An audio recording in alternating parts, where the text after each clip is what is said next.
Sa isang lugar na puno ng pangarap, may isang pangalan na unti-unting minahal. Hindi lang tindahan, hindi lang negosyo, isang pamilya, isang tahanan. Kay Vince Cantilan, para sa'yo ang awit na to. Noong nang araw na kami dumating, may pangarap na beat-beat, may pusong naglilingkod. Sa bawat pinto na aming binuksan, may bagong kwento, may bagong kaibigan. Sa bawat bahay na aming napasaya, sa bawat gamit na naging bahagi ng pamilya, unti-unting nabuo ang isang pangako. Kay Vince Cantilan, nandito lang para sa'yo. Hindi imperfecto ang bawat araw, may pagsubok man, hindi susuko dahil sa tiwala na inyong ibinigay. Mas lalo naming minamahal ang Cantilan.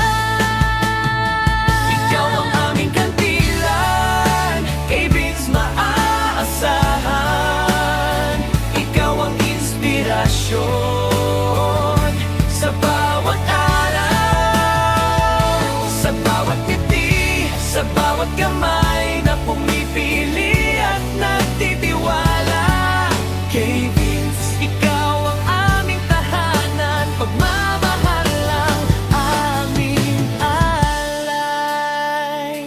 Sa panguna ni Joshua, aming manager, with dedication, he leads a team together. Every challenge, kinakaya ng buong tapang, para sa kay Vince, para sa bawat customer naming mahal. Si Sheila, cashier na maaasahan, sa bawat transaction may ngiti at malasakit.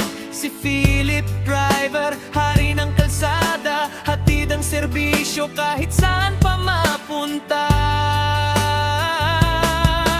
Si Reo, kolektor na laging handa, Raynor, siyang ginagawa ang kanyang trabaho. At si Jess na staff na puno ng energy, laging handang tumulong with a smile and sincerity. At sa ating sales team, kasama na si Rudy, kasama ang kanyang team, walang sawang naglilingkod.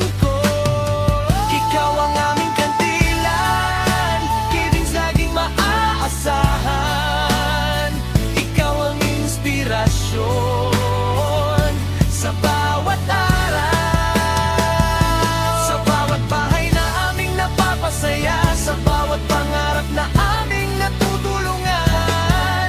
Kay Vince, ikaw ang aming tahanan at ang Cantilan ng puso ng kwento. Kung dumating man ang araw na mahirap, kung may unos mang haharapin, hindi kami bibitaw, hindi kami aalis, dahil ang Cantilan ay bahagi na ng aming puso. Habang lumilipas ang mga taon, mas lalalim pa ang aming pangako. Hindi lang negosyo ang aming itatayo, kundi relasyon na pangmatagalan na totoo.